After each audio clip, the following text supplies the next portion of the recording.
This is Paul McGann, and you're listening to the Five-ish Fangirls podcast.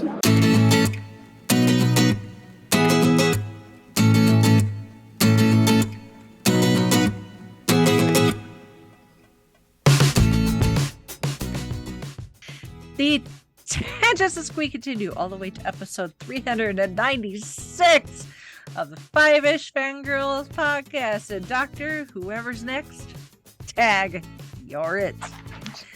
Welcome everyone to this week's episode of the Five-ish Fangirls podcast. So glad you could join us. Let's start off like we do with the virtual table and see who's joined us this week. This is Brittany Belvedere. This is Holly from Wisconsin. And this is Rachel in Indianapolis, Indiana. Hello, everyone. Hello. Hey, goodness gracious.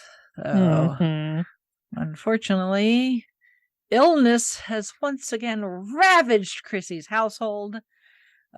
So, she is taking care of that, taking care of business. But she will hopefully be back next week. In the meantime, we need to do the news. Unfortunately, we have to start with some 10 o'clock news. So, I mean, because of the types of accounts I follow all over social media, I'm seeing this everywhere. So from all, from fans to people that knew him and worked with him, but Kevin Conroy, who has been the voice of various versions of Batman for like 30 years, has passed away at the age of 66 after a short battle with cancer. Of course, those of us from the 90s know him as the voice of Batman in the animated series. Yes. But he also did several animated movies, including Mask of the Phantasm. And also several of the video games, like the Arkham video games.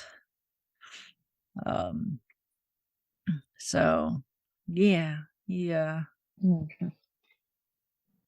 He was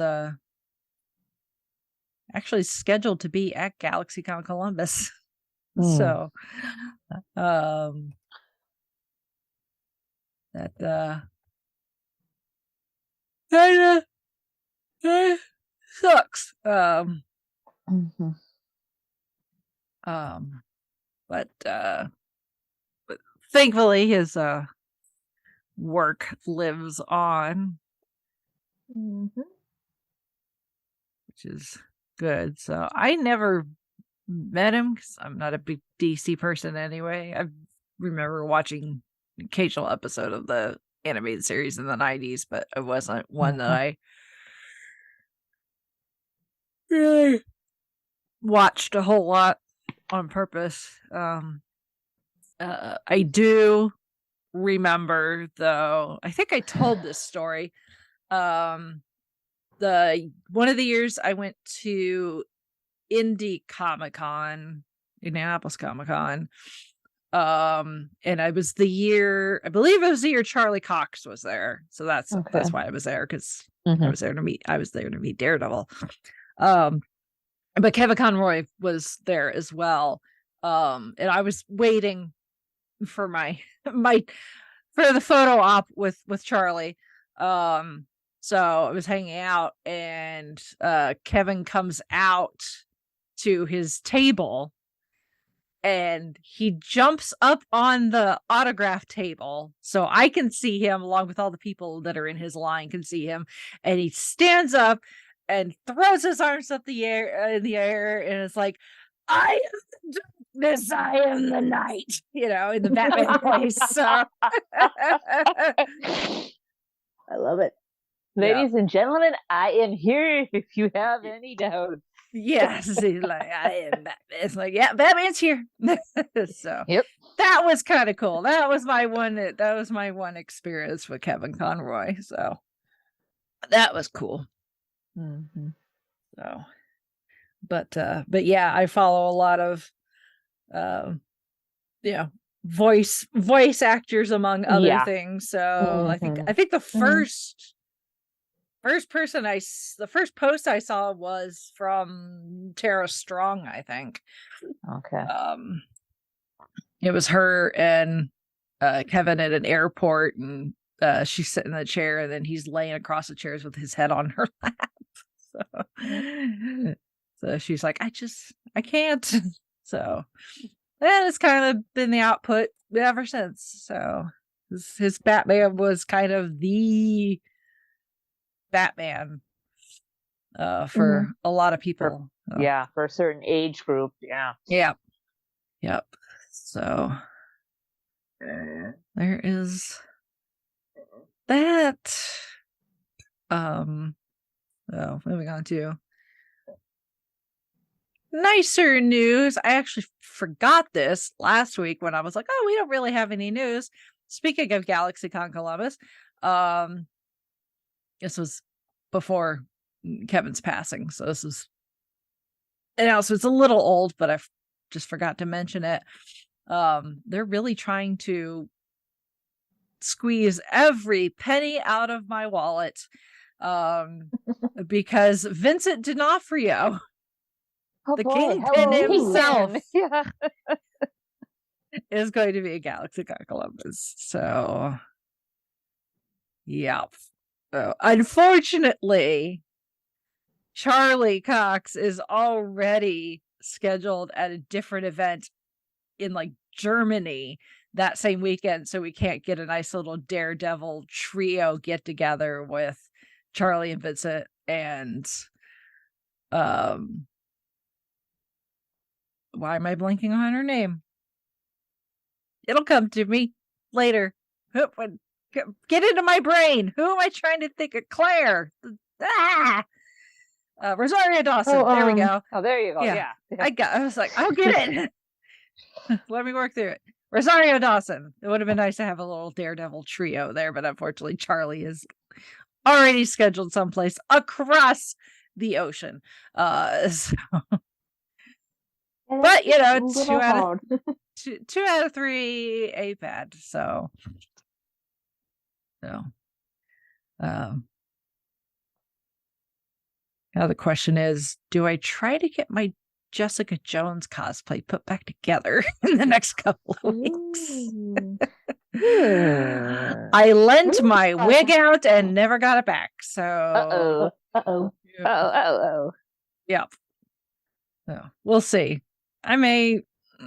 We'll see, because it's like I could order a new wig, but at the same time, it's like the money I would spend on the wig, I could spend at the con. So it's not like I don't have other Marvel stuff I could wear instead. So we'll see. So there's that.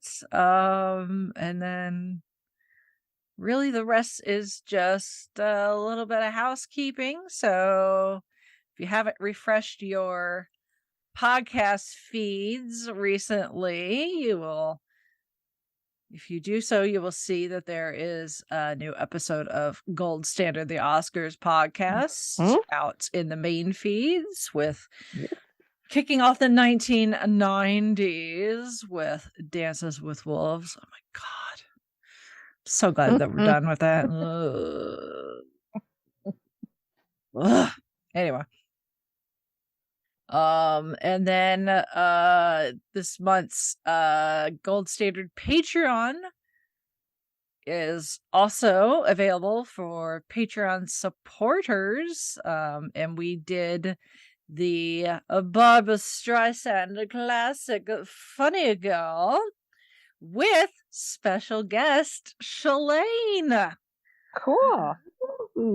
So it was Shalane's pick as one of our patrons, so she joined us for the discussion. It was one of her first times ever being on a podcast, and I think she did a very good job. Yay! It also helps that she's a fountain of knowledge when it comes to musicals. That too. And then to round it off, I've been very busy. The latest episode of Drunk Cinema is now out in the feeds, where I make my first appearance, where I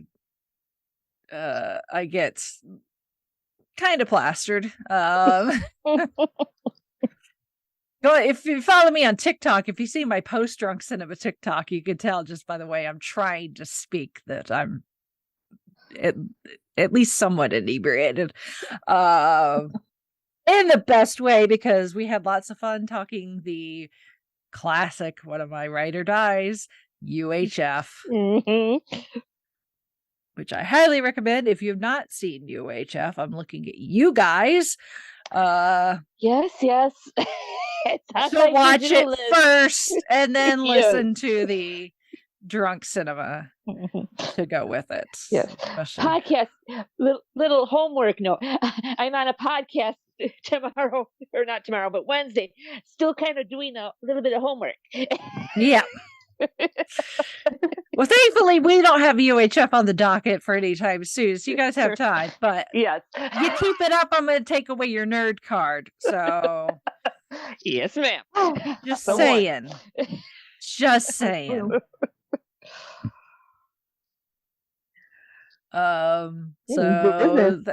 Yeah. So that's really it for the news. But we do have quite a bit of feedback. So we need to get into it. Alrighty. First up, feedback from Shaun. She sends a couple, actually, because I think she sends her feedback while she's listening and then hits send, and then she thinks of something else and then sends up, and then which is totally fine. I've done that too. Oh yeah. So her first email, subject line Weird Al. She says, I didn't know who Weird Al was until I heard he was coming to Salt Lake FanX years ago, and found out he was that guy that sang White Nerdy and Someday Gonna Be a Jedi. The saga begins. And my other sister showed me around my teen years, and that he had guest starred in My Little Pony. And then she says, I also didn't know he existed during the 80s and the 2000s. Well, I mean, he existed, but yeah, he's had a career since that entire time. So it's always interesting how people get introduced to Weird Al. Mm-hmm. It's different. It's different for everybody. So, and then she sends a follow-up with the subject line, famous singers. She said, so you girls have covered Queen, Elton John, Weird Al, Elvis, and We Didn't Start the Fire, Metallica, the Beatles. Which singers are next that you haven't talked about yet? Good question. Well, we still have more Beatles and Queen albums to cover. Yeah. So you're still going to get some more of them. Why do I feel like the genie with that list? Yeah, really. Here's who we haven't talked about yet. Yeah. When we decide, you'll find out. How's that for an answer? Because that's kind of the way we roll around here. Pay no attention to the weirdos behind the curtain who have no idea what they're doing. And Shalane, if you have any suggestions, which I guess you probably do, please feel free to send in your list. We'll add it to the other lists you've already given us. It's always good to have lists. Yes. It's not that we're hurting for ideas. It's just we can only do one show a week. Mm-hmm. There's a reason we're almost at 400. We're not hurting for ideas. Right, exactly. Sometimes it's really just, which one do we do next? Yes. Pick a coin. Yeah. Or barring any major late breaking news, like, we need to preempt. Yeah, there's that. That is true. Mm-hmm. That is very, very true. So, But that's all of Shalane's feedback. But we also have some feedback from Aaron. Hey, Aaron. And Aaron once again has sent us a small thesis, but that is okay. So his subject line is, "'Cause I'm driving a truck with my high heels on."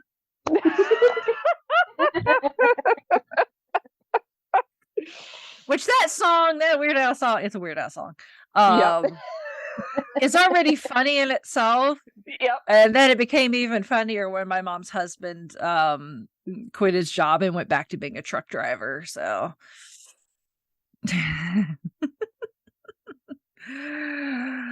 so yeah, my stepdad is my stepfather is a truck driver, so it's even funnier.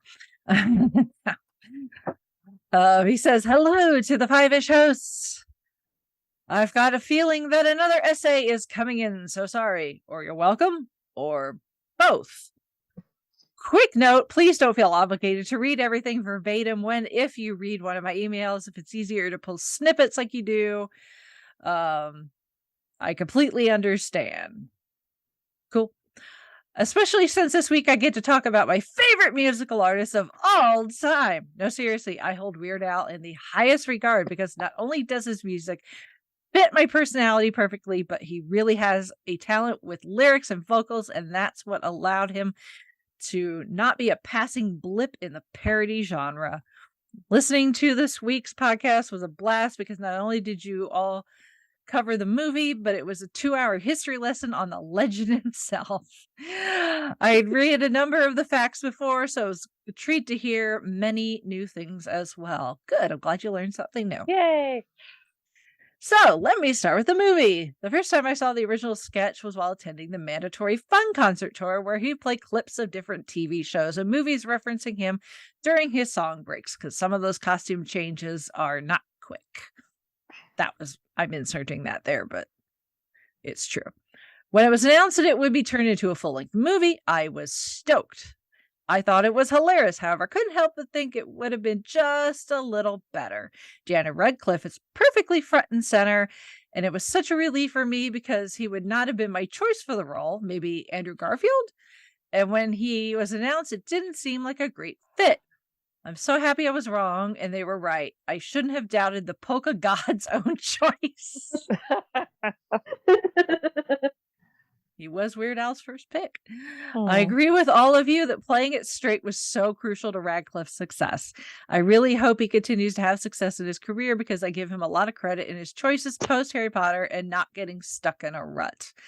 As much as I love Evan Rachel Wood's take on Madonna, I wish there had been more meat to her story because she had a great first and third act, but a weak bridge connecting them. Yeah. Speaking of needing more, Ryan Wilson as Dr. Demento was a blast, and no disrespect to Patton Oswalt, who plays Dr. Demento in the Funny or Die sketch. A much better choice. Will Forte and Yankovic himself as the Scotti brothers worked well. However, I wish Aaron Paul, who couldn't cameo because of testing positive for COVID the day of filming his cameo, would have replaced Forte just so we could have had all the 3 Weird Als in the same scenes. And finally, the ending. Mourning the death of the Prince of Parody was perfect. All the pictures, including the Queen, made me laugh.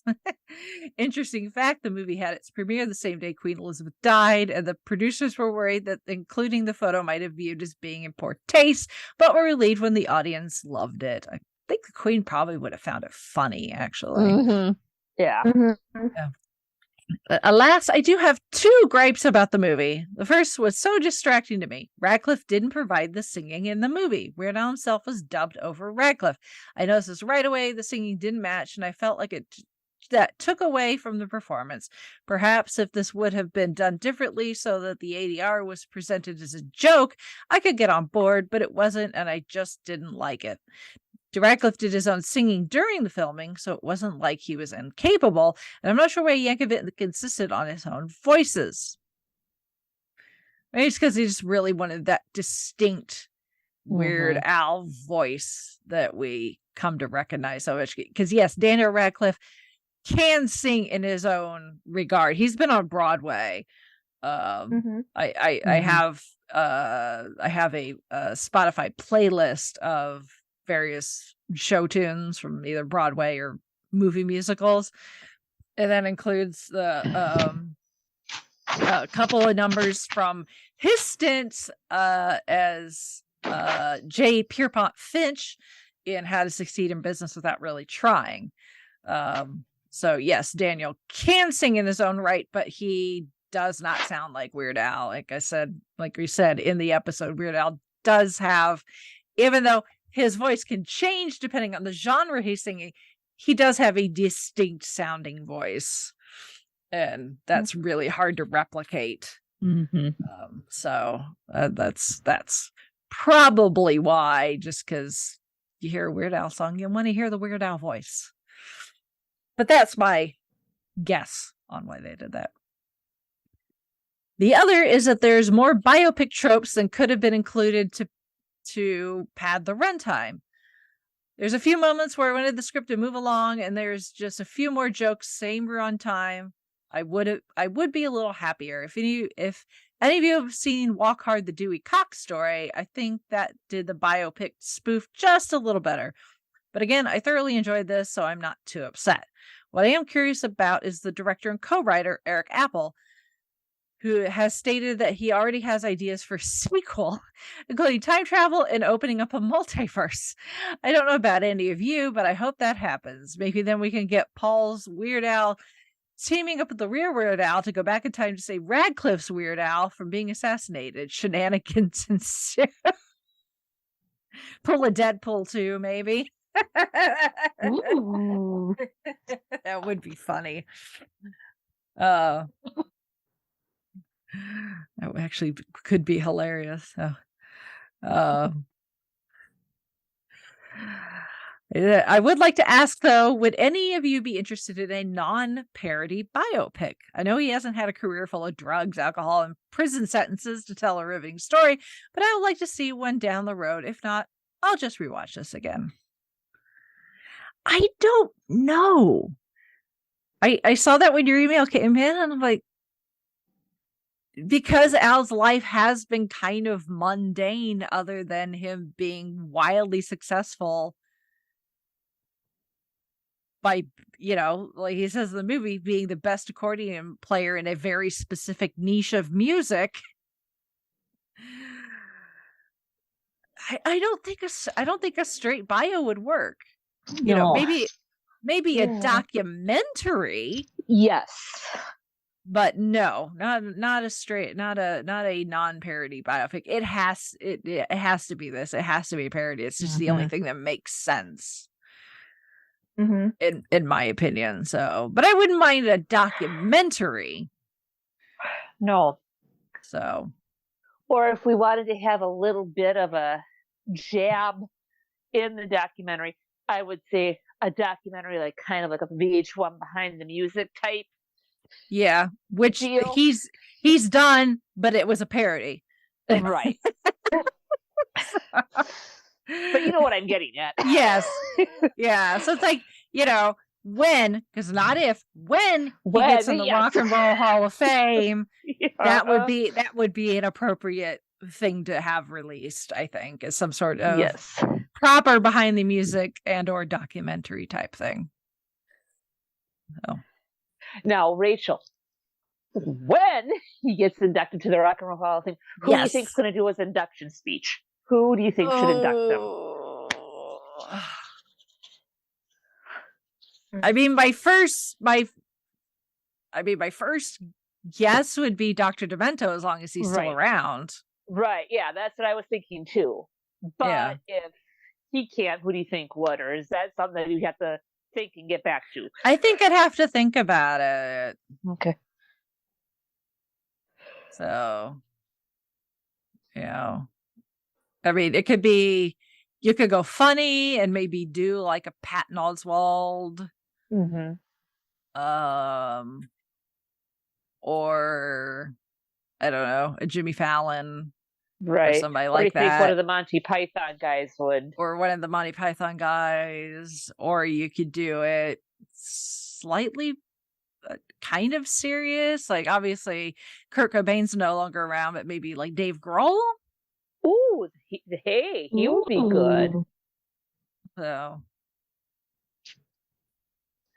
who knows? I'd buy Dave Grohl. Yeah. I guess we'll have to wait and see. Because it's Yeah. when, not if, Yeah, at this point. Yep.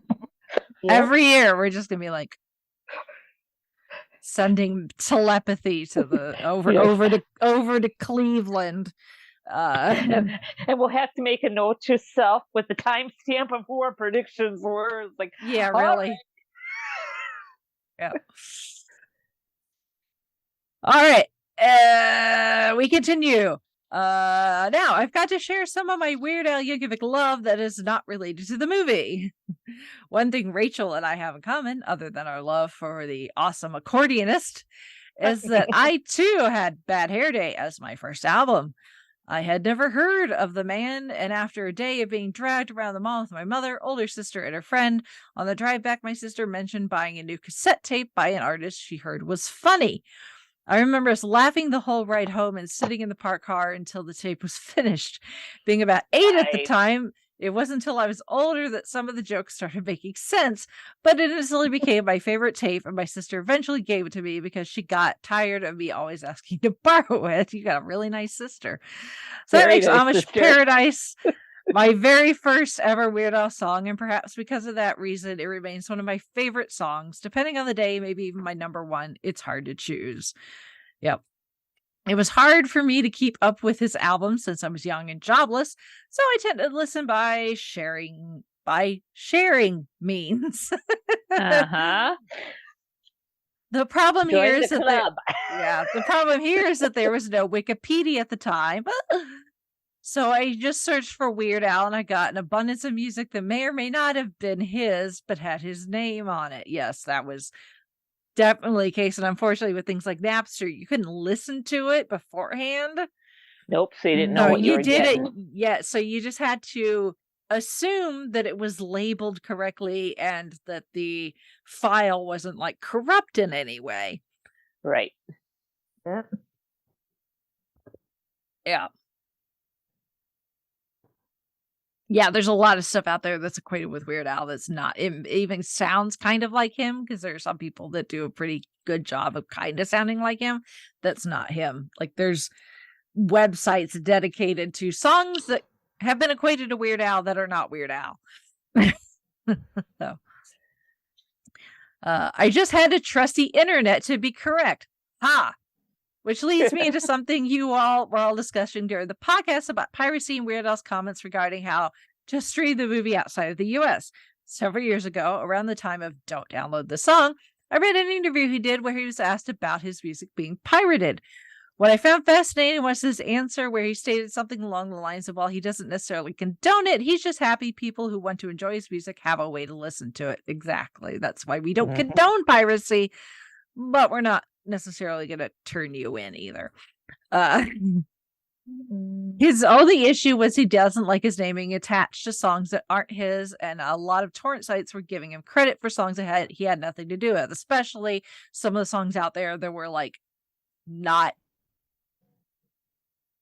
something that he would ever do, with like vulgar language and subject matter that he would never do. So I can understand that. I personally find that to be such a wholesome answer. A few years ago, I found a CD I burned with some of his, air quote, he's got quotes around it, his music back in the day, and gave it a listen. I was amazed that of the 12 or so songs, only 2 or 3 were actually his. Wow. Yeah. I've only been to 2 concerts in my life, both being Weird Al. Nice. The Very first was nice. when he came to the Ohio State Fair in 2007. My sister bought me tickets for my birthday. Again, you have an awesome sister. Very I awesome, sister. I didn't know he was coming, so I was speechless when I got them. We got to spend the whole day at the fair and then enjoy the music. One of the best parts was him taking center stage to sing You're Pitiful while slowly taking off a series of shirts that ended with a t-shirt that said, in big old bold letters, Atlantic Records sucks. I have seen that in person. If you want to see a picture of it, is on the Wikipedia page for Straight Outta Linwood. My second concert was the Mandatory Fun Tour in 2016. Nice. I was trying to get tickets when I got a message from my mother asking me if I had plans for that date. Confused, I was like, I'm in the middle of making some. And she tells me to cancel because she has a surprise. Turns out she bought us tickets for my birthday. And so my parents picked me up and we all went. Nice. Yeah, you got a cool family. Very cool family. Yeah. I think my father, who really isn't much of a fan, was a little uncomfortable being surrounded by the Weird Al mob. The two best parts. The two best parts. The first was I almost missed the opening because I was in the merchandise line when they started closing the doors for it to start. So I jumped out of line, squeezed through the door, and was told that I had to stand at the back until the opening was over before being allowed to take my seat. The opening was him on a video screen, starting in a dressing room and walking through the building while singing Tacky, coming out a door in the back and making his way up the aisle, continuing the song. I was standing right next to that door, so I got to stand about a foot away from him as he sang a good chunk of Tacky. I remember that. He would start in his dressing room, and then you had a guy in a Steadicam walking backwards.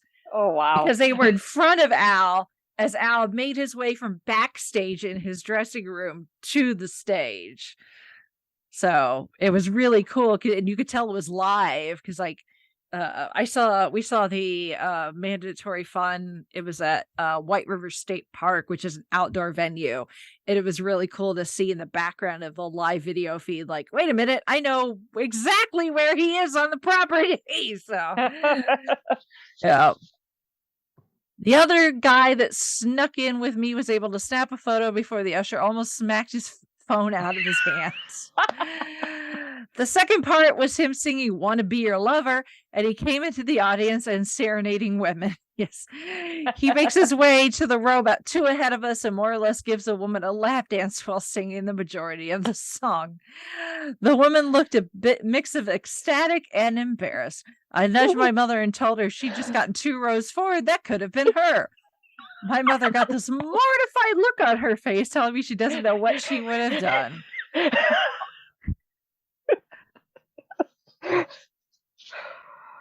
On the way out, I ran into a coworker who told me that he and his 2 friends were leaving the concert and driving all night to Indiana to see Weird Al's next show, then coming back to see the Cincinnati show to the night after that. 3 nights, 3 shows. That is the life. Wow. Hey, that's probably the same show I was at. Yes, I would probably be struggling to breathe because I'd be laughing so hard if Weird Al was practically in my face giving me a lap dance, hoping that Chauncey next to me was filming the entire thing.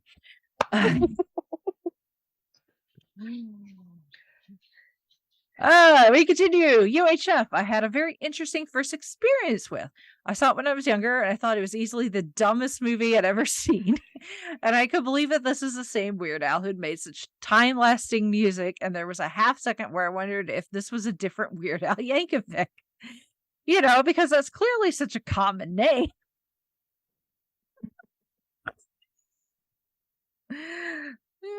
Years later, when the 20th anniversary Blu-ray came out, I decided I needed to give it a second chance, and it was such a different viewing experience. I loved every moment of it. Good.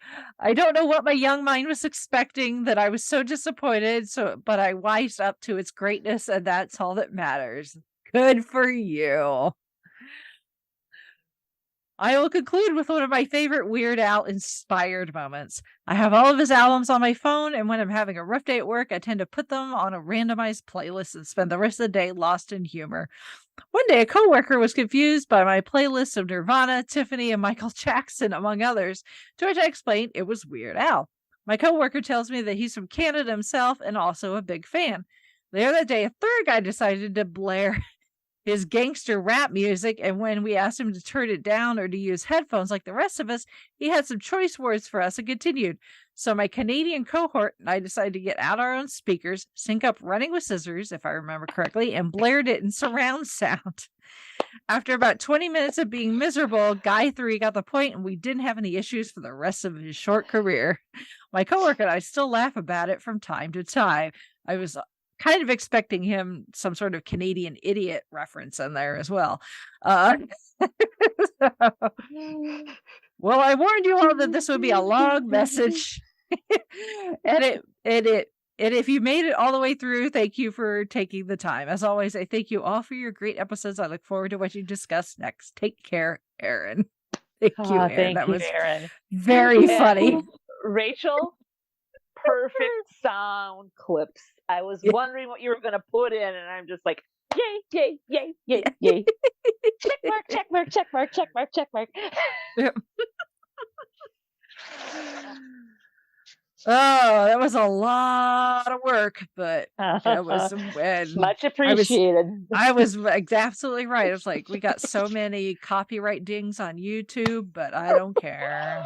I think we're all in agreement in our chat. Like, it'll be worth it, though. It'll be worth it. Yeah. Give the people what they want. Give the people what they want. Exactly.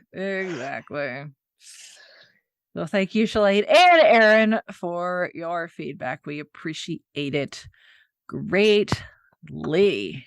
So, time to move on to this week's main topic. We're headed back to the TARDIS. And first up, we are going to give our non-spoilery little review of Temporal Logbook III. So, and I will say we did get a review copy, a promotional review copy from the people at Pencil Tip Publishing. So, thank you. Let's just say thank you to Shaun for giving them our contact info. And then finally the wires that got crossed got uncrossed, and we finally got the email. So this is a collection of short stories. Now the temporal, these in particular, are let me make sure I get the proper description going here. I should have had this. Pencil Tip Publishing. Should have had this pulled up beforehand.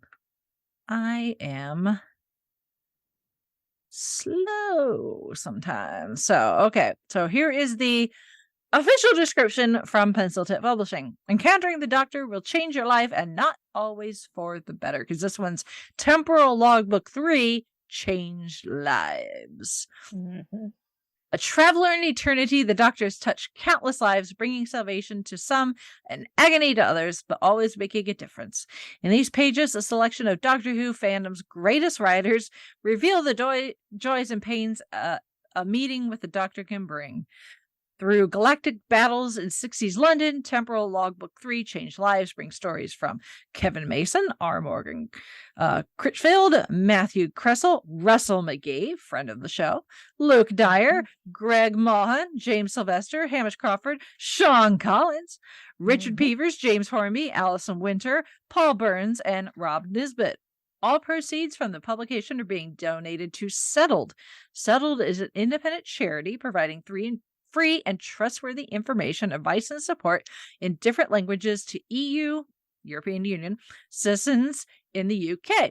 As the UK leaves the European Union, EU citizens must make an application to stay in the UK. Settled helps ensure that EU citizens gain settled status and to respond to the difficulties that they face now and in the future. So it is, I mean, it's a good sized book. It's 278 pages. So and the forward, holy cow. And the forward is by Yeji So. Yes.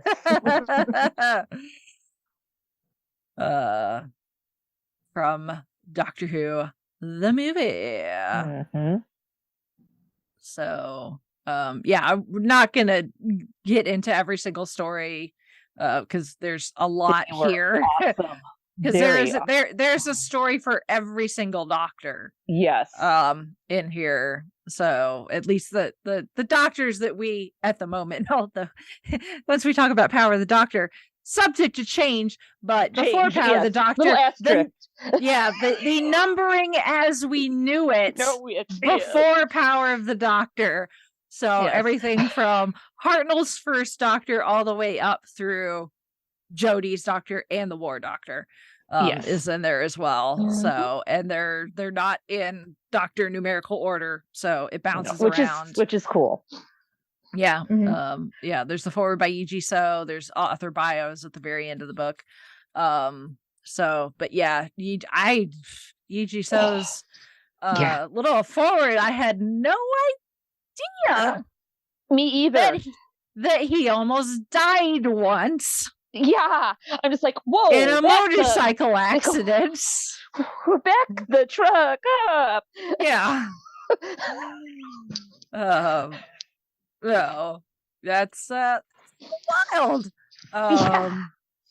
But he explains how he went through a rough time in his life, and that eventually led him to ended up donating the jacket that he wears in the Doctor Who movie to a gentleman that is collecting a lot of the screen worn costumes to preserve them, which there were several. When I went to Chicago TARDIS almost a decade ago, it's probably the same guy.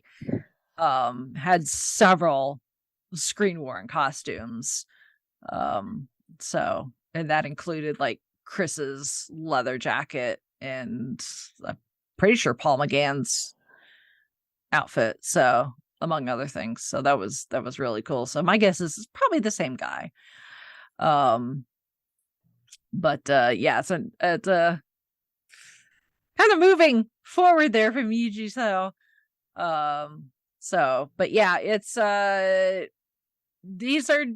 It's Doctor Who, and obviously the people that wrote these are big fans, know the universe, know the backstory. I mean, obviously, since this is not official, it doesn't have to be canon. But I think a lot of them try to write their stories in a way that they could be potentially canon if somebody really wanted to go and plug them into the timeline. So, but it's some of the stories are rather moving. I mean, obviously anything involving the War Doctor is going to be on the more on the moving side because it's the middle of the Time War, and of course that's the one written by Shaun, so I also might be a little biased there too. Yep. So, although Shaun, I do have a bone to pick with you. When the doctors, because he mentions the War Doctor's lamenting about how he'd love to just kind of put his feet up and go fishing. And he mentions how the last time he went fishing because he was all teeth and curls, and is obviously referencing the fourth Doctor. What about the sixth Doctor fishing at the start of the two Doctors? Oh, that's right. Yeah. So,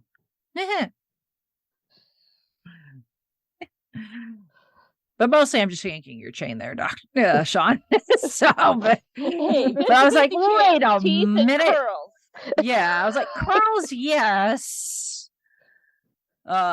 Teeth, not so much. And then I forget what exactly he says.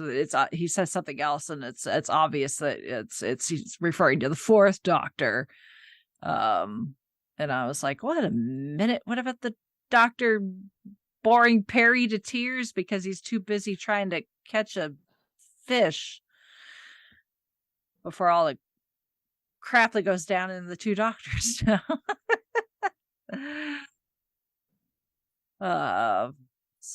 But yeah, there's some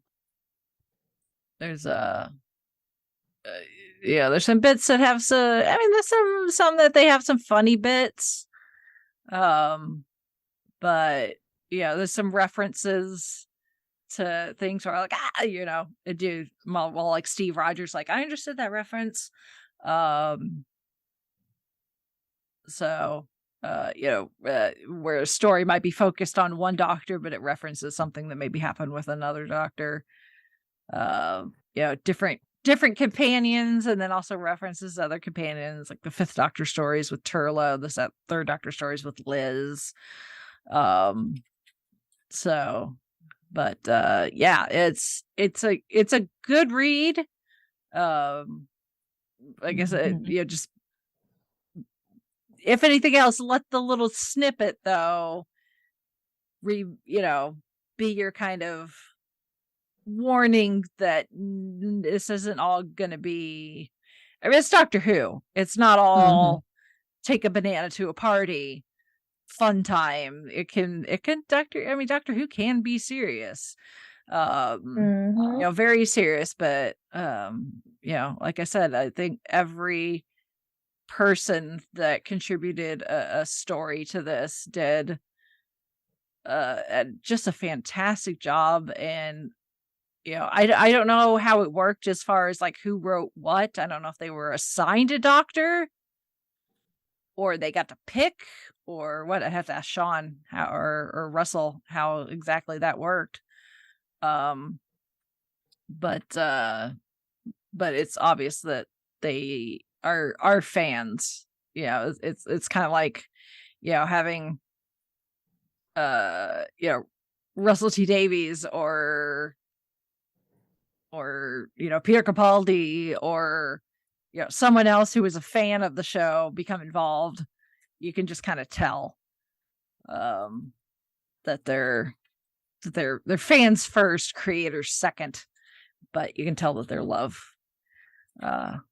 shines through in their work. But I don't want to say much more because I don't want to spoil anything. So, but what about you guys? What do you think? Oh, loved it. Great stories. I don't want to go into spoiler territory, but all of them are well worth the read. And the nice thing is, because it is an anthology, so therefore you can look at hop around. You can hop around if you want. If you're like, oh, this is my favorite Doctor, and then you can go to that one, just read that story, and not have to worry about whether it fits in with any of the others.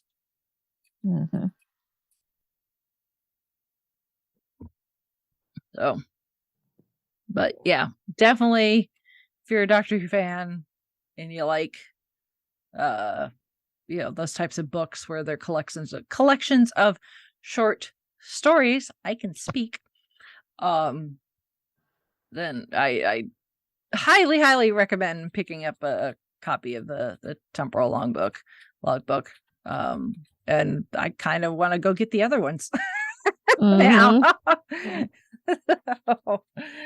to see what I've been missing. So,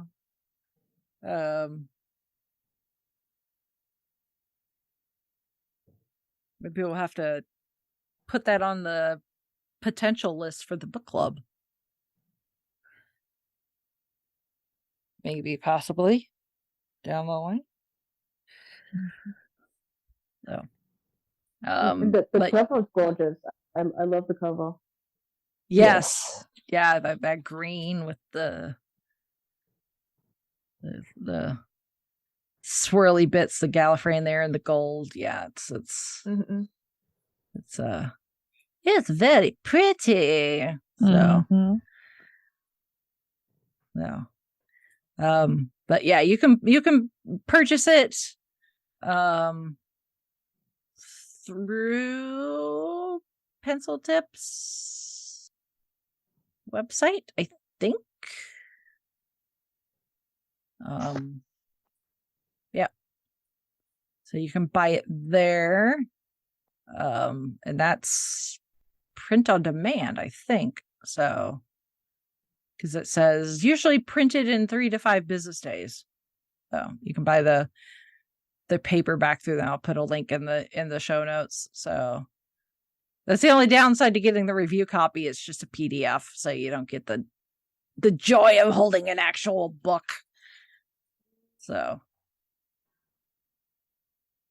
but we certainly appreciate the folks at Pencil Tip for sending along a copy for us to review. And Yes.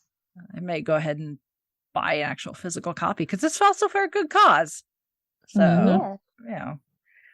you get a new cool Doctor Who book full of stories written by fans, people who are fans just like us and our listeners out there, the Doctor Who fans.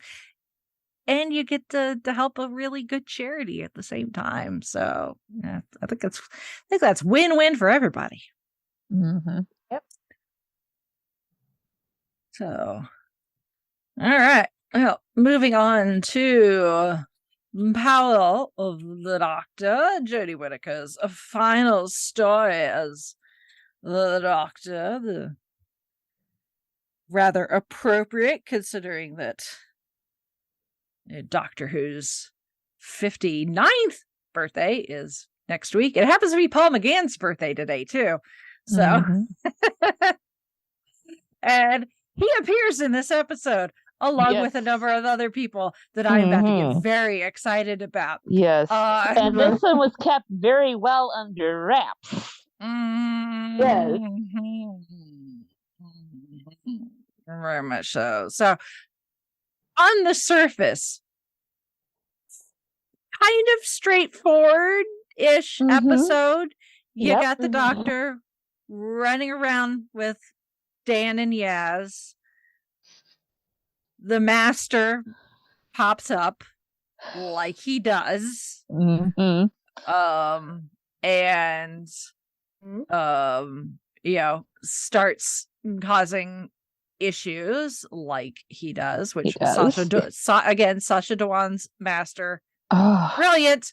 So good. So and then speaking of Eighth Doctor, we get a nod to the Master of that time period. Yes. There's a lot of nods in here to a number of things, and even some things that aren't necessarily, I don't think were necessarily intentional. We're just kind of happy coincidences because the Master gets these crazy ideas in their head, like the Master does, and usually creates this whole big convoluted plan that, of course, the Doctor is going to foil because that's the way the show's been since the Master's been introduced. So in this case, we find out that Sacha Dhawan's Master has been kind of like even somebody referenced that in something I was watching earlier. What was it? The Suez Canal? Where they're the English Channel, something like that, where they started on the opposite ends and started digging their way through and met in the middle. Kind of like that, but kind of not really. Where the Master is doing stuff in modern day, but also we find out that the Master also went all the way back. Actually, not that too far back when you think about early 1900s. Where he needed some place to lay low, work on the DL, and meddle until he got everything set and put in place the way he wanted it. So when you're Sacha Dhawan's Master, best way to work and be able to be on the DL, pretend you're Rasputin.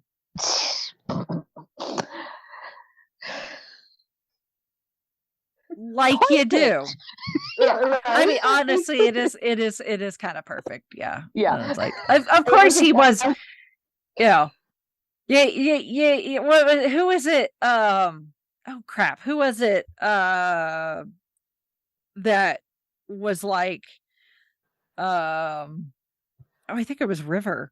Was it River Song? And it was like, you see something weird happen in history, and of course it's always him.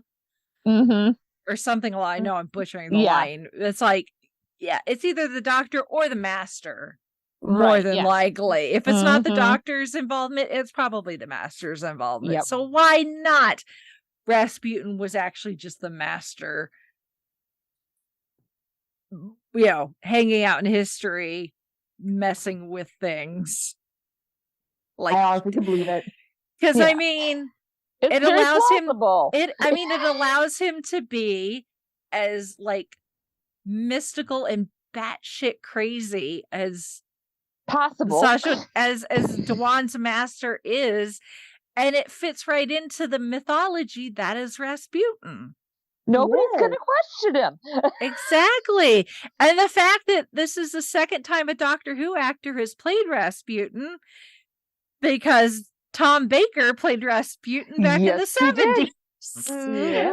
Very, very similar acting choices as as well, actually.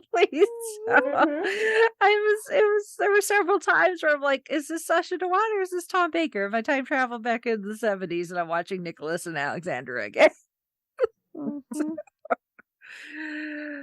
Oh my goodness. So yeah, so of course, Master, meh. I'm the master, I'm doing crazy things. I need to destroy you, Doctor, because I'm crazy.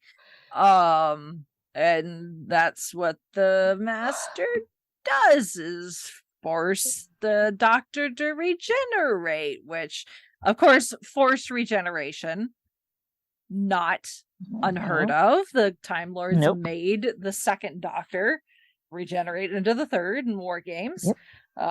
So it is possible to force a regeneration. But in this case, force Jodie to regenerate into him. Right. Yep. And holy cow, what the outfit. Quite the outfit. That is tarnishing every outfit that all the incarnations before have worn. How dare he put on things like Sylvester's sweater vest and Tom's scarf and the poor second Doctor's recorder of all things. Yes. And tainting the second Doctor's recorder. And, oh my goodness.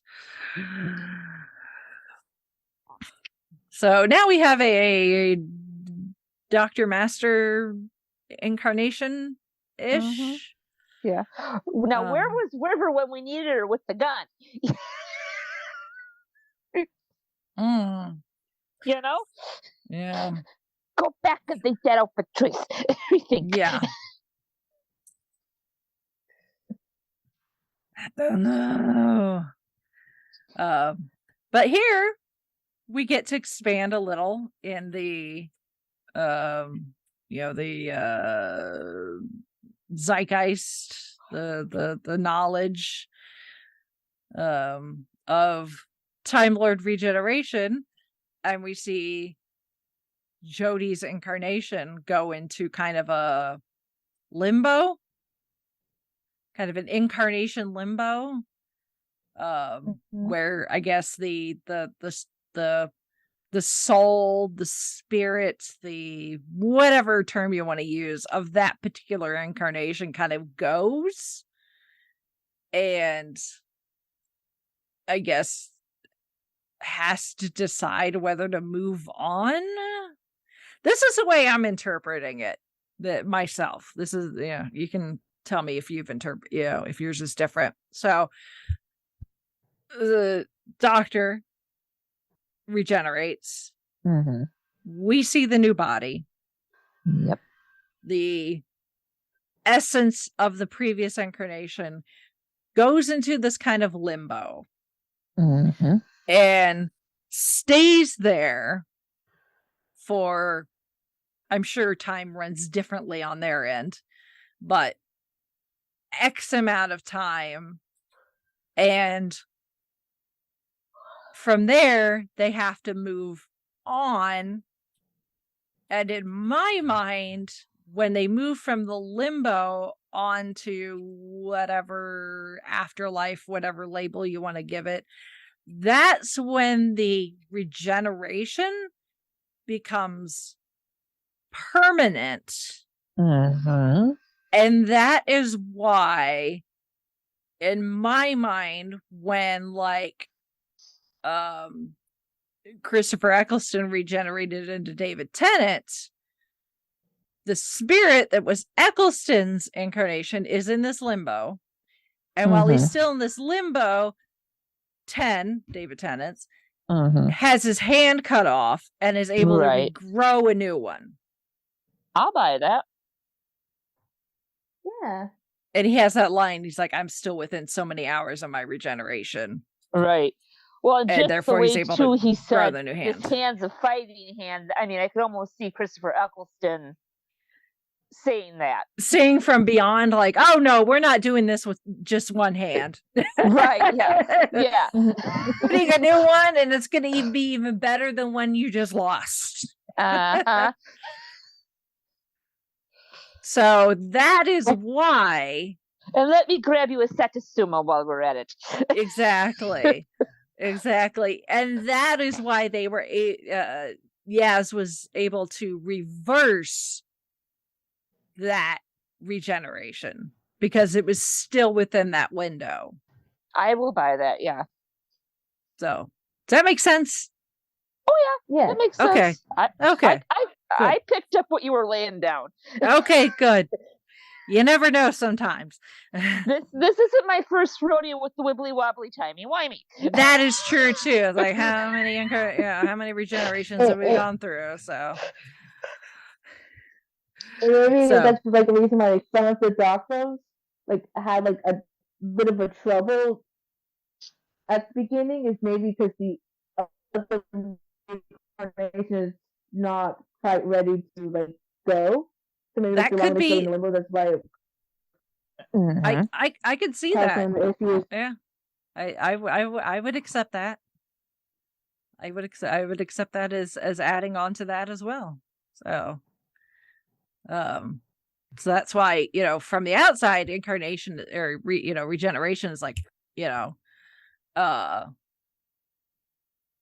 and like the new personality takes over, but it's not solidified. It's not permanent quite yet. There's a space there of some indeterminate amount of time where the regeneration could still be messed with, whether it's an injury like Lieutenant's doctor, whether it's reversing the regeneration, why the doctor passes out sometimes,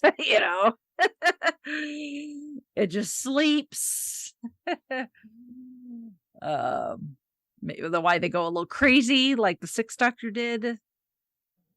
Why some regenerations could be. Why some regenerations seem to be more unstable is because the spirit or whatever the previous incarnation is just like, no, I've got unfinished business. I'm not ready. Or whatever. So it may be, and what we see with Jodie's doctor while she's in this limbo may be different. And then what they experience, what we see from the outside may be a reflection of what is going on in that limbo space, which could make for some very interesting written stories or Big Finish audio. So there you go. Pencil tip, Big Finish. There you go. What's going on in the reincarnation limbo that's causing us to see what's happening with the new incarnation on the outside. But in this case, Jodie's in limbo, and it's kind of this desert, no man's land, and she's by herself, except for the first Doctor, which obviously is not William Hartnell because he's been long gone. In this case, it's Mr. Bradley, who's been playing the first Doctor for quite a while. Being very first Doctor-ish. God, he does such a good job of he does channeling Hartnell's Doctor. So, so like when he popped up on the screen, I'm like, oh, that's, I was expecting some surprises. So when he popped up, I'm like, oh, that's a pleasant surprise. But I kind of, that kind of makes sense. It's like, who else is this incarnation going to see but the very, the first face we know of. Right. The first face that we ever saw is Doctor Who fans. But then he starts changing faces. Mhm. as he's speaking, and I'm gonna start crying again because I was just so happy. He turns into Colin Baker, Yes. and I lost my freaking mind. Mhm. I was like, I felt the disturbance when I saw them. Like, right, that's Rachel, Queen all the way from Indiana. Yeah, into Colin Baker, and then he turns. Then he turns into Peter Davison, which I'm sure is like, okay, that's the disturbance coming from Utah. Yeah. And he turns into Paul McGee. Yes. Disturbance from Wisconsin, and then when it switches to 7, also another disturbance from Wisconsin. And then he turns into, and I'm like, where's Sylvester? And then he turns into Sylvester. I'm like, okay, we're good. It's the Five-ish Doctors reboot all over again, except this time it's canon. Yes. Yeah. They're not hiding under a sheet. drop cloth. Yes. Pretended to be zygotes in disguise. Yes. Mm-hmm.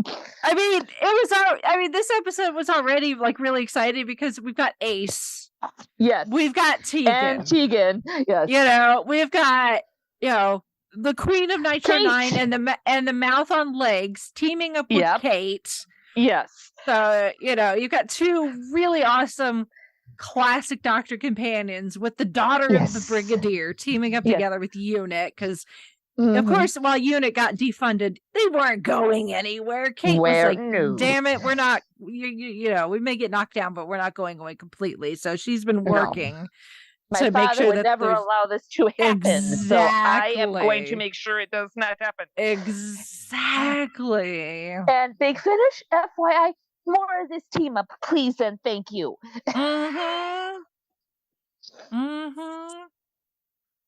So then you got Cybermen. Yep. All over the place. Among other things. Dalek.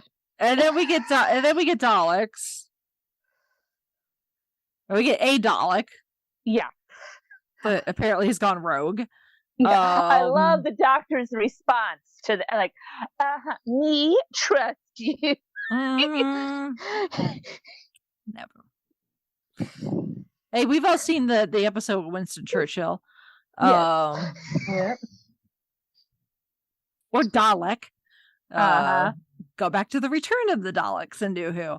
Yes. Yeah, you can't trust a Dalek as far as you can throw them. No. But I just like, Ace, of course, is Ace, and yes, shit hits the fan. Ace is ready to go. She's got, she's been in and out of this, she's been in and out of this unit building often enough. She's made herself a stash. With the jacket and the baseball bat and some Nitro 9. Yes. Of course. Meanwhile, poor Tegan is just like, if you know your classic Who, you know that Tegan walked away. Yes. Because the death and destruction was becoming too much and it wasn't pleasant anymore to be running around with the Doctor. So Tegan was one of the companions that got to walk away of her own volition, but not necessarily pleasantly either. She was upset when she left. And turns out that she's kind of had a chip on her shoulder ever since. Which doesn't, that's not good for anybody. I mean, that's not good, mental health, emotional health by any means. But we'll get to that. So you've got Yaz trying to reverse her doctor's regeneration. You've got Unit being attacked by Cybermen. You've got Daleks in the base of a volcano. Yep. Trying to get this volcano all the volcanoes in the world to explode at the same time to destroy the planet. To the word volcano, Dave. Yeah. Oh, and the little snippet, those little puppets. There's another thing that can happen with the tissue decompression thingy. Yes. They can Yeah, I would say that, look at all the times that we've seen the Master use the tissue decompression, we've never seen it be done in reverse. I always thought it was permanent. Me too. I thought dead. Yeah. But no. Although with people, that might actually be the case. This was a Cyberman. True. So, because they're more machine than man. Yep. Than person, it may be a little different because it was a Cyberman instead. So, right. But yeah, it was a little disconcerting to see that tissue decompression could potentially be reversed. Yeah. And then Tegan not putting 2 and 2 together is like, that came from the doctor? Wait a minute here. Yeah. Why did the doctor send you that? Yeah. I just, like I said, Tegan's got this chip on her shoulder and so much like leftover pent up, like just aggression and bitterness towards the doctor that she was just not thinking straight. Yeah. You know, and even when she teams up with Ace and Kate and Unit and all this stuff, she's like, I don't want to do this. She's like, I left for a reason, you know. But of course, the Cybermen don't care. But thanks to Jodie's doctor being very, very brilliant, as the doctor is, that all of her companions, because Dan left early at the beginning of this episode. He pulled a Tegan. Yeah. It was kind of a nod to Tegan's personal history to have Dan be like, yeah, I almost died and this is kind of isn't fun anymore. So check you later, which is right. Again, it's completely understandable. I mean, yeah, the doctor was a little disappointed, but I mean, I think she and Dan kind of left it on good terms. That, I mean, yes, it's not like the door is completely permanently closed. You know, you can come back. It's just when you're ready. Yeah. Yeah. I mean, at least that's kind of what I got. Yeah. Yeah, I think so.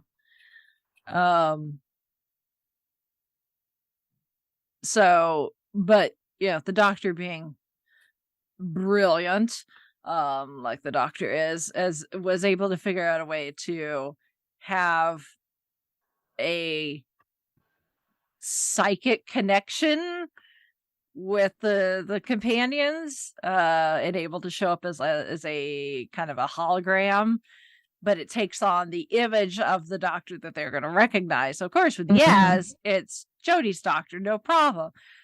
But with Tegan, it's Peter. It's Peter Davison. It's his doctor. And we get the Braveheart line. Yeah, and he's like Braveheart, and she gives him a piece of her mind. Oh yeah, because that's what Tegan does, mouth on legs. Oh yes. Yeah. It gives her a chance to say all the things. It gives her a chance to say all the things she's been holding in for over 40 years. So. True. Yes. Doctor, you're lucky you didn't get slapped. It's a good thing you're a hologram and not solid. But yeah, to hear Braveheart Tegan come out of Peter's mouth again, it's like and of course we get Sylvester and Sophie, which those two. Yes. And the apology. Ace and Seven is just like, it's a fantastic team up. It's it has to be one of my absolute favorite Doctor Companion combinations in the entire show. And then of course Ace is ready to go with the baseball bat and newly updated Nitro 9. Yes. Which she gets to show off to Graham of all people, because Graham comes back with his psychic paper, which does exactly what it's supposed to do and lets Ace know that Graham is a friend of the Doctor's, so it is therefore cool. But yeah, to have those reunions with the 5 and Tegan and the 7 and Ace, it was like, and I love when Tegan and Ace, when the Master gets originally brought in, which I knew when the Master was like, arrested, air quotes, by Unit and locked up. I'm like, he is so gonna pull a Loki in the Avengers. Oh yeah, it's like he wants to be here. He wanted to get captured. This is a Loki if I've ever seen it. Yeah, I did love Ace's line though. It's like, last time I saw you, you look like a cat. Yes. Yes, and he did. Not lying. Yeah. Oh, God. We'll make sure you have some fancy feast there for you. Yeah. Oh, such a lovely callback.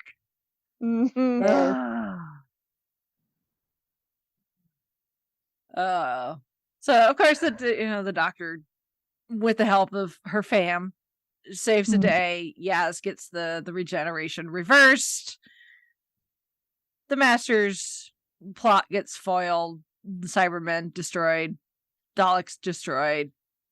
Volcanoes not set off. Great. Unfortunately, the Doctor at this point still has to regenerate. So she ends up saying goodbye to Yaz and drops Yaz off. But not that Yaz is going to be wandering around aimlessly, because Graham finds her. Along with Dan, actually. Dan gets to come back. So they're going to be hanging out at, essentially, I don't know what. Maybe they'll come up with some cool name, but for now we can call Companions Anonymous. Companions Anonymous. Where we get get me crying again, because it's like we had these great reunions with 5 and Tegan and 7 and Ace, and all this, and I was like, it's in my brain, I'm like, oh, too bad we couldn't have gotten the 6th Doctor, but we couldn't have gotten Perry back, because that wouldn't have made sense for where we left Perry. Right. I was like, oh, it's too bad they didn't get Mel. And then we get to Companions Anonymous, and who's in the group? Mel. Joe. Ian. Oh, I mean, when they flash to Ian, I'm just like, holy cow, he looks fantastic.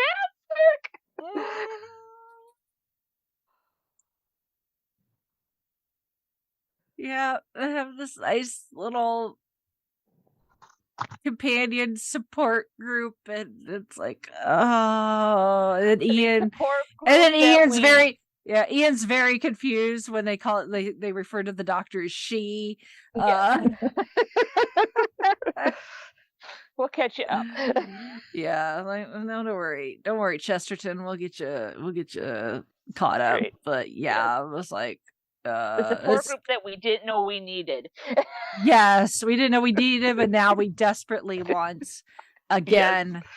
Yes. Big Finish, get on that ASAP. Yes.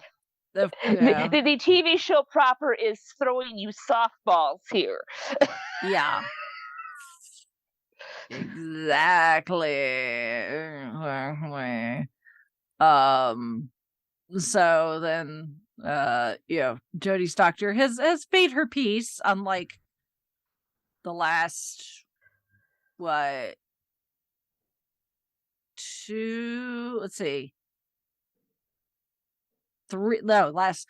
3 regenerations. Well, I mean, Matt's regeneration kind of really wasn't. I mean, he was holding off the regeneration, but it was mostly because he got the brand new set of regenerations from the Time Lords. But really, the last 3 regenerations have been really violent because the Doctor has not given in to the regeneration process. Right. In my mind. So unlike previous regenerations that we have seen, Jodie's Doctor is fully embracing it. No, Yes. like there's no holding back here. So it's like, let's just let this thing happen. And she, of course, every Doctor before they regenerate, they got a nice little speech. She just wants to see one more sunrise, and so that's where the TARDIS takes her, is this nice idyllic, beach, whatever location, by the water, and she has her little speech, and then she's like, whoever, whichever Doctor's next, tag, you're it. Yeah, I love that. That was perfect. That's a good closing line for a Doctor.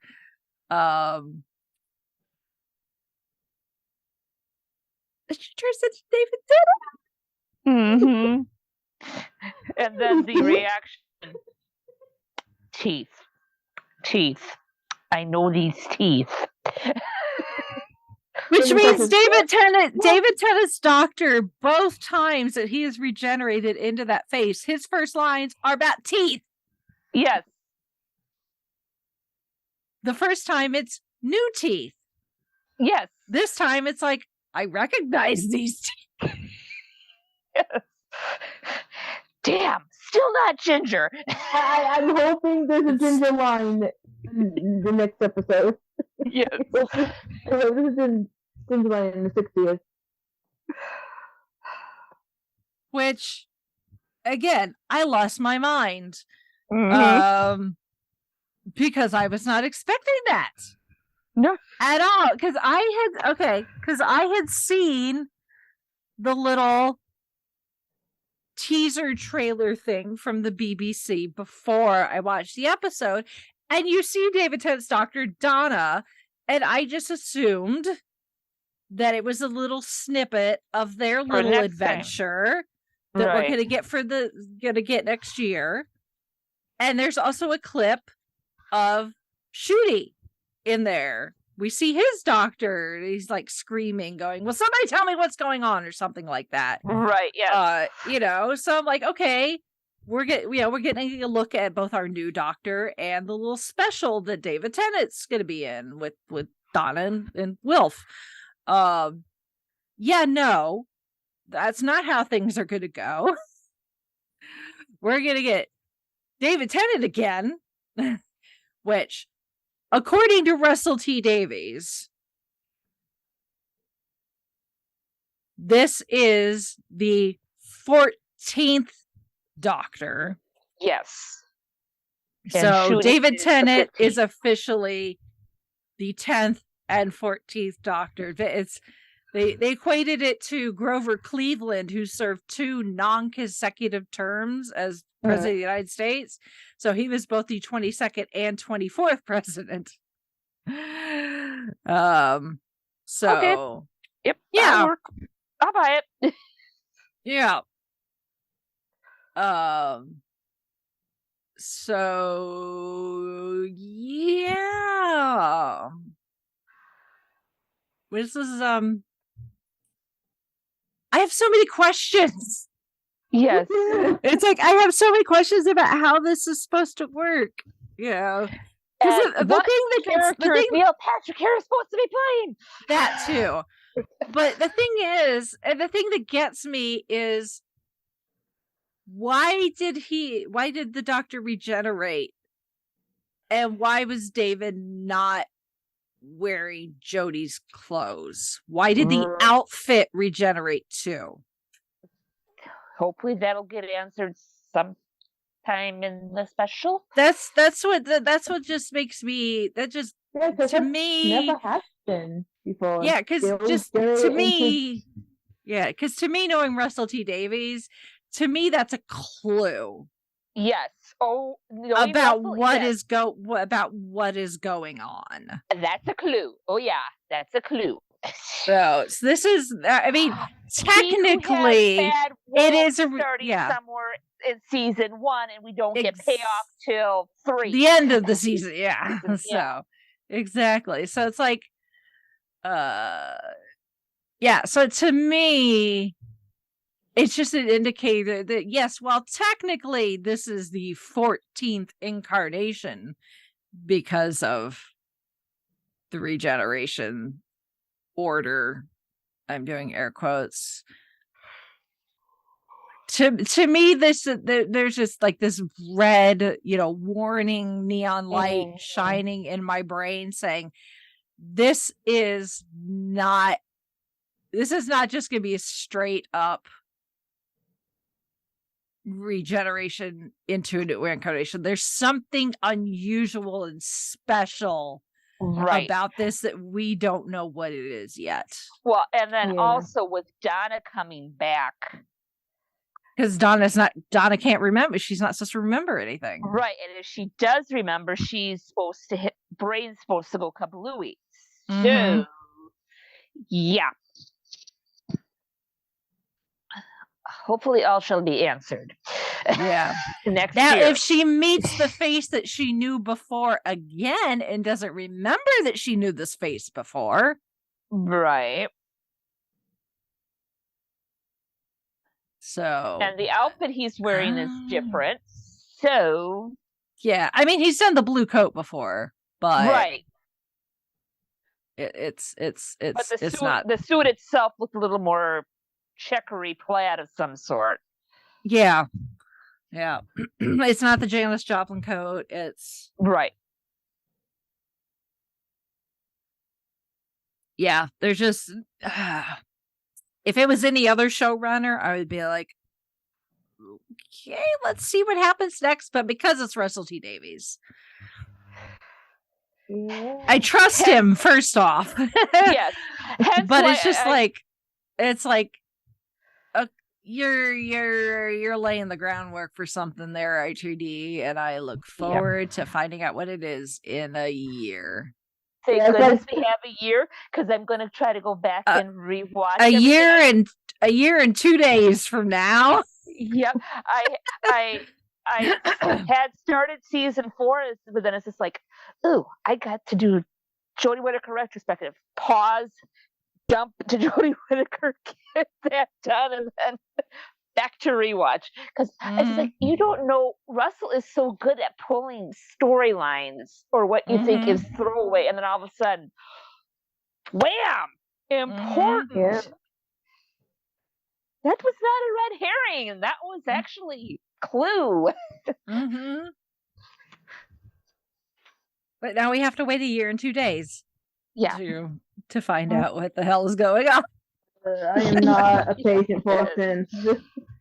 Oh my goodness. In the meantime, and hopefully that means we'll be able to get it the same time that the UK does, if everything with Disney Plus goes according to what we've read. Would be nice. A simultaneous drop, just like we did for the 50th. Yes. That would be nice. So in the meantime, how about some trivia? Oh, yes, please. Yes, please. Trivia. So this episode was feature length. It is the centenary of the BBC. It is the 300th televised story of Doctor Who. Cool. Being feature length at 87 minutes, it is the second longest Doctor Who story, or longest installment of Doctor Who made for television. The TV movie is still the longest.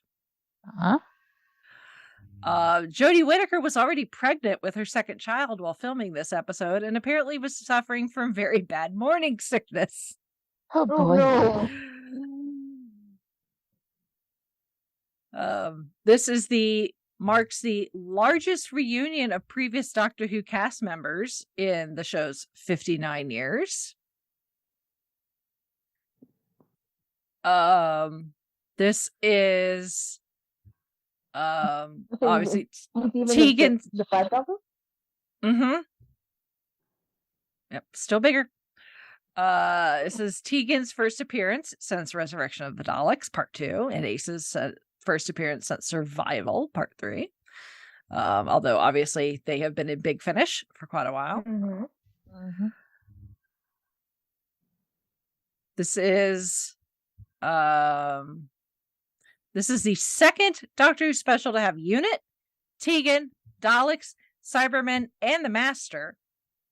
The other one, the 5 Doctors. 5 Doctors. Mm-hmm.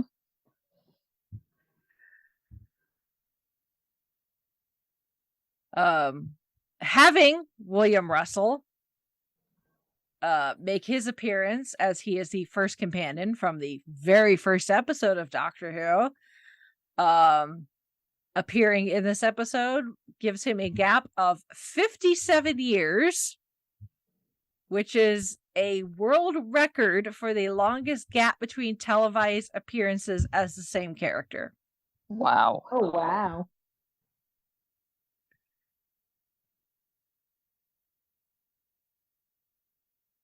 Of course, we see Ace beat up a Dalek with a baseball bat, like she did in Remembrance of the Daleks.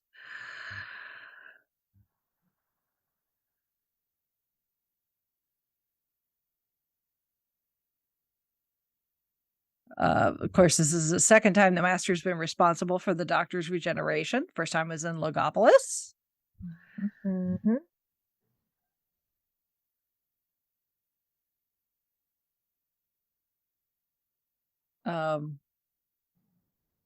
There's a nice reference to Sarah Jane, because after the Doctor awakens after being regenerated back, Yaz tells her that she dropped everybody off in Croydon, which is where Sarah Jane Smith was supposed to be dropped off. Yes. Instead, she got dropped off in Aberdeen. Yep.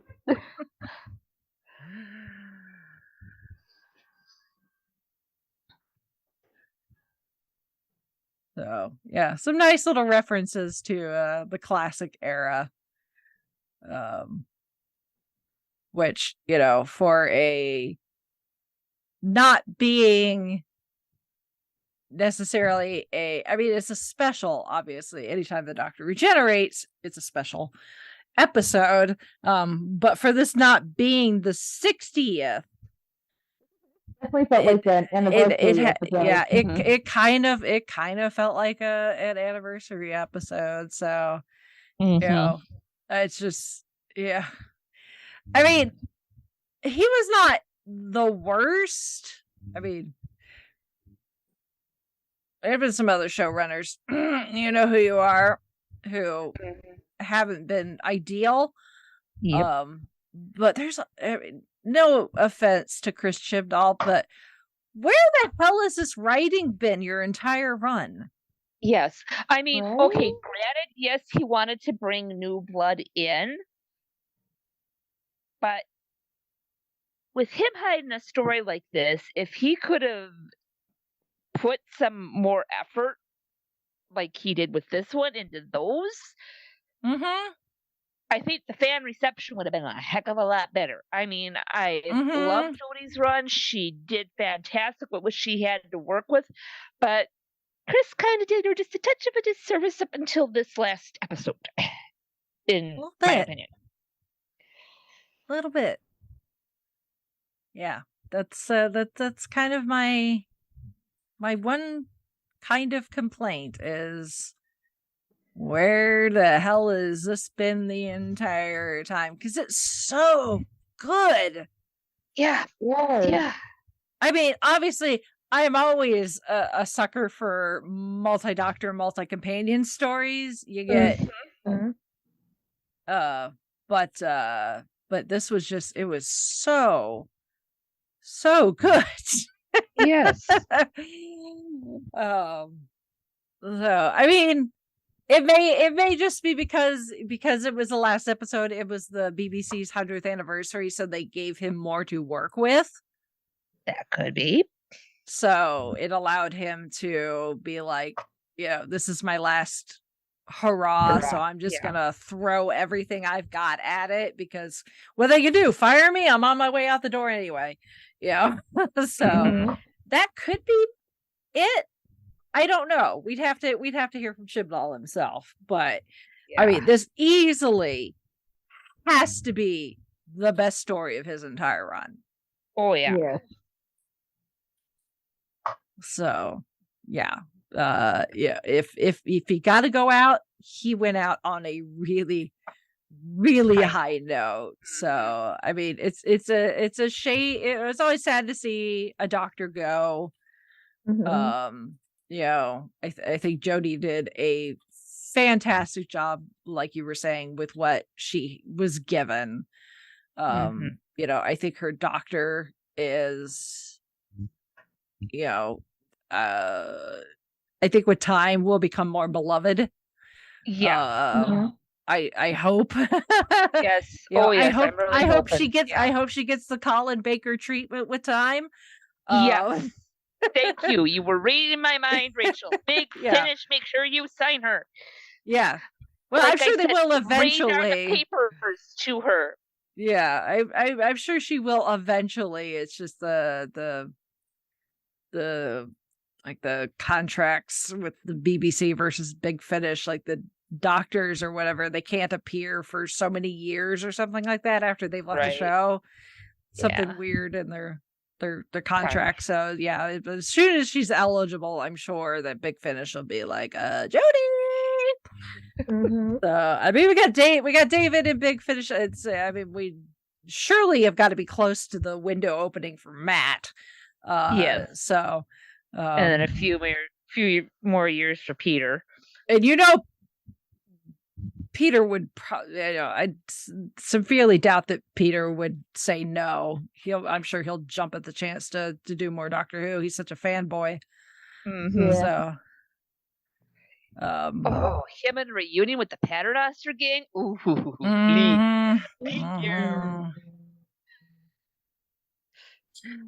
yeah. Hush. Yeah. So, I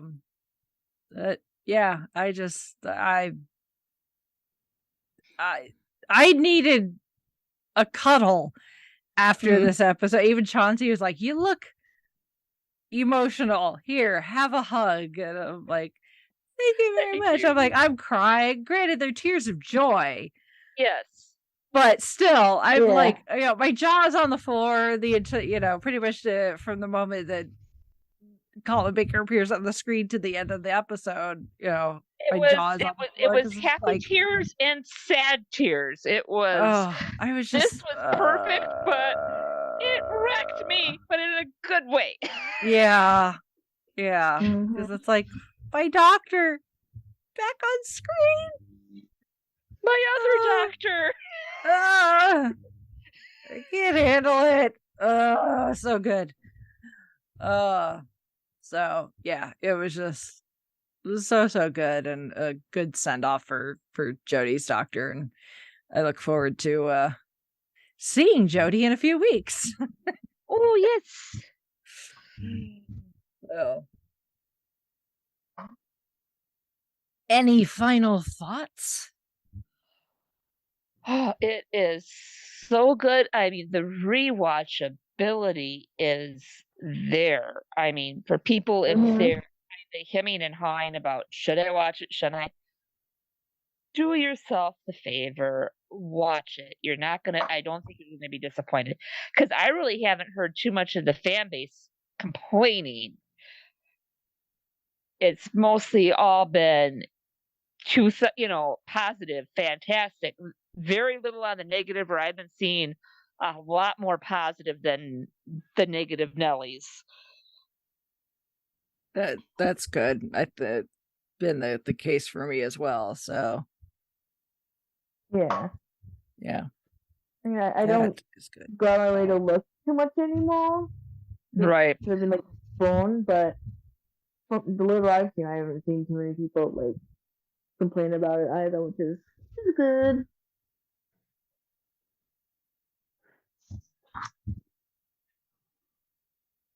Awesome. So in the meantime, we will be sitting here patiently waiting for the next year and 2 days. Year and a week and a year and a week and 2 days, I should say. A year and 9 days. Is it next November yet? Nope, not yet. So, which I don't necessarily want it to be next November quite yet, because that means I've passed 40 and I'm now barely towards 41. So, it's not all that bad, Rachel. Trust me. Tell that to my knees.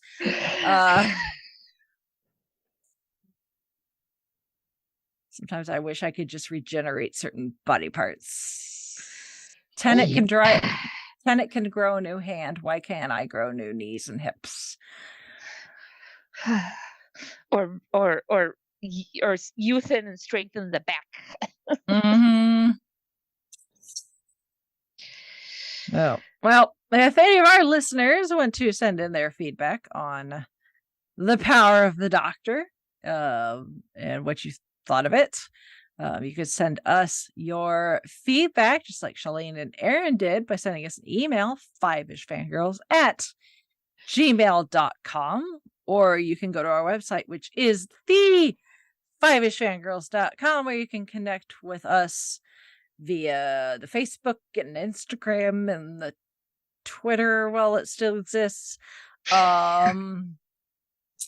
There is the link to the Goodreads book club. So you can go join in the discussions there. If you want to support us with your dollars or euros or pounds or whatever currency happens to be appropriate for where you live, you can send a one-time donation via Ko-fi. You can become a regular supporter on Patreon, or if you want to get a little something in return, you can buy our merch off of our shop on Redbubble. Again, links are all on the website. So, all right. Well, this has been quite the exciting and emotional episode. Also, next week going to be kind of emotional. Maybe not so much in an exciting way. But we'll get to that next week. Yeah, but when like, we return to Wakanda, yes. You could just make the assumption it's going to be emotional in you. I think it's without spoiling anything. Right. It's a return to Wakanda after Chadwick is passed. It's going to be emotional no matter what. So yeah. But we will talk about that next week. So yes. For now, we're going to sign off for this week. Brittany and Beverly saying good night. This is Holly from Wisconsin saying good evening. And this is Rachel in Indianapolis, Indiana. Is it really Rasputin? Or is it the Doctor or the Master in disguise?